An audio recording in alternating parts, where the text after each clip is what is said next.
Start करते हैं फिर से। फर्स्ट जो कंप्यूटर वायरस था वो 1971 में रॉबर्ट थॉमसन के द्वारा बना था, क्रीपर वायरस। फिर सेकंड जो बना था वायरस वो था रिचर्ड स्क्रैंटा के द्वारा, एल क्लोनर वायरस। तो आजकल बहुत सारे एंटीवायरस आ चुके हैं, तो ये सारे एंटीवायरस प्रोटेक्ट करते हैं फ्रॉम वायरस अटैक्स के लिए। ठीक है, अब आते हैं सम फेमस एंटीवायरस। अवास्ट हो गया, क्विकहील हो गया, मैकफ्री हो गया, कास्परस्काई हो गया और बहुत सारे। अब you can search it, but ऐसे क्वेश्चन नहीं आएंगे जनरली जितना मुझे लगता है, या फिर ऐसे आ सकते हैं कि इनमें से कौन सा एंटीवायरस नहीं है। और एक कोई वायरस का नाम, जैसे क्रीपर वायरस का नाम क्रीपर दे देंगे, सिर्फ क्रीपर, अवास्ट, क्विकहील और मैकफ्री ऐसे करके दे सकते हैं, मैक्स टू मैक्स। या फिर कास्परस्काई क्या है ऐसे दे सकते हैं। फिर आ जाते हैं हमारे टाइप्स ऑफ कंप्यूटर वायरस का। पहला आता है बूट सेक्टर वायरस। इसको बूट इन्फेक्टर भी कहते हैं, MBR भी कहते हैं, DVR भी कहते हैं। तो जो ये कंप्यूटर को बूट किया जाता है, रीस्टार्ट भी कर सकते हैं, बूट करते हैं, तब ये वायरस कंप्यूटर में फैलता है। और इट इज़, ये मुझे सर्च करना पड़ेगा, जो वायरस ऑपरेटिंग सिस्टम की पार्ट को नुकसान पहुंचाता है। It is like damaging the operating system, corrupt media कर देता है। जैसे एक नॉर्मल बॉडी को इन्फेक्शन पहुंचाता है, वैसे पूरे कंप्यूटर को इन्फेक्शन पहुंचाता है। ये होता है बूट सेक्टर वायरस। फिर आ जाते हैं web scripting virus. Web scripting virus एक तरीके से मालवेयर है जो वेब ब्राउज़र को नुकसान पहुंचाता है। स्पीड स्लो कर सकता है, आपका डाटा फेच कर सकता है, ये सारी चीज़ें। सिस्टम में डाटा को चुराकर वर्क स्पीड को स्लो कर देता है, सेम जो मैंने बोला। फिर आ जाता है, इसके भी दो टाइप हैं, एक होता है non persistent web scripting virus और एक होता है परसिस्टेंट वेब स्क्रिप्टिंग वायरस। फिर आ जाता है अपेंड वायरस। अपेंड मतलब होता है प्लस करना, फाइल में एंड में हार्मफुल कोड को डाल देता है। अगर किसी ने DSA पढ़ा होगा उसे पता होगा अपेंड मतलब क्या है। अगर मैं नॉर्मल अपेंड वायरस करूँ तो फाइल के एंड में एक हार्मफुल कोड को डाल देता है। It's very obvious.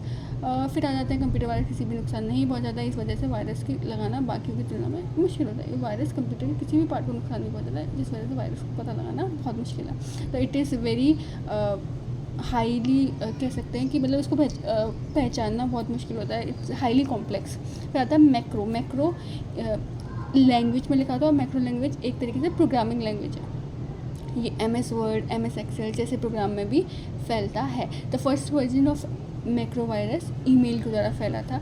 The first version of MS word 6.0 और MS वर्ड 95 जैसी फाइलों को नुकसान पहुंचाया था। फिर आता था रेसिडेंट वायरस। रेसिडेंट का मतलब समझ में आ रहा है कि कंप्यूटर के रेसिडेंट एरिया, मतलब कि प्राइमरी मेमोरी रैम में मौजूद होता है। फिर आता है मल्टीपार्टरी वायरस। ये बूट सेक्टर और हार्ड ड्राइव में एग्जीक्यूट होकर फाइल को हार्म पहुंचाता है। मल्टीपायरेट ये इसकी बात करो, और ये बूट सेक्टर और हार्ड ड्राइव को पहुंचाता है, और रेसिडेंटल रैम को पहुंचाता है।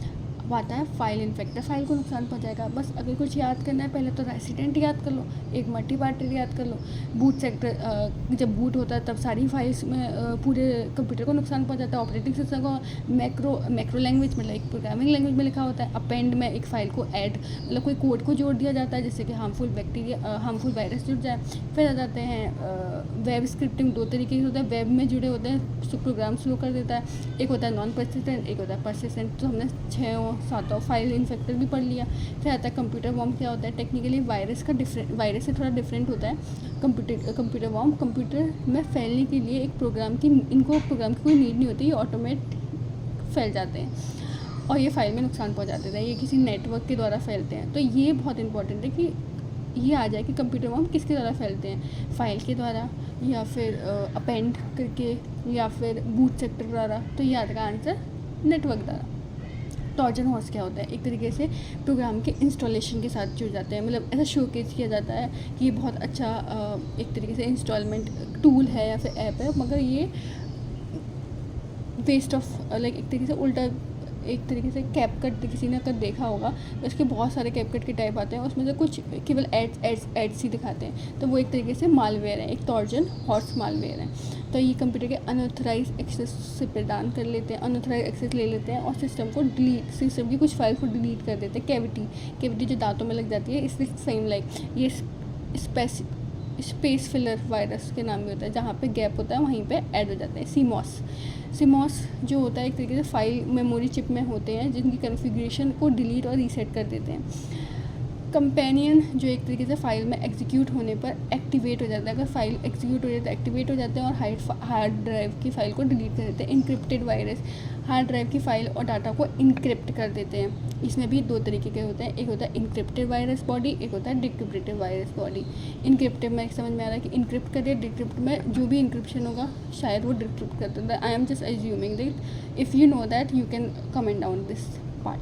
फिर आता था एग्जीक्यूटेबल वायरस। एग्जीक्यूटेबल वायरस जो होते हैं वो नॉन रेसिडेंट कंप्यूटर वायरस। अब मुझे बताओ कि रेसिडेंट कंप्यूटर वायरस क्या होते हैं। रेसिडेंट कहाँ पे हो रहे हैं, रैम में। नॉन रेसिडेंट कहाँ पे होंगे, ये नॉन रेसिडेंट मतलब रैम में नहीं होंगे, तो ये होगा एग्जीक्यूटेबल वायरस। तो एग्जीक्यूटेबल और नॉन रेसिडेंट वायरस को समझ लेना, मतलब एक तरीके से दोनों सेम होते हैं। तो non resident is same as executable और अपोजिट क्या होगा, रेसिडेंट। पॉलीमॉर्फिक वायरस क्या होता है पता लगाना, इसका पता लगाना एंटीवायरस के लिए बहुत मुश्किल होता है। अब पॉली मतलब क्योंकि मल्टीपल वे से अटैक मेरे ख्याल से। तो फिर आता है रैबिट वायरस, फॉक बॉम्ब के नाम से भी जाना जाता है। स्टेल्थ, यार इसमें ना मुझे एक चीज़ कमी लगी कि इसमें ना समझाया नहीं है, बस बता दिया कि मुश्किल है।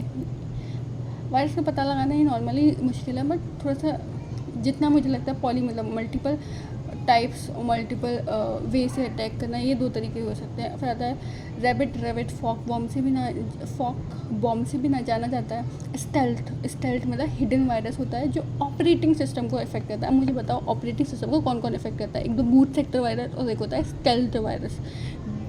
और भी अच्छा देखो, टू बी वेरी ऑनेस्ट, सारे वायरस का मेन एजेंडा जितना कंप्यूटर को हार्म पहुंचाना है वो है। अब इसमें से जो स्पेसिफिकली मेंशन है ना ऑपरेटिंग सिस्टम को, तो वो तो याद ही करना। एक तो स्टेल्थ हो गया, एक हो गया बूट सेक्टर वायरस। फिर आ जाता है ओवरराइट वायरस।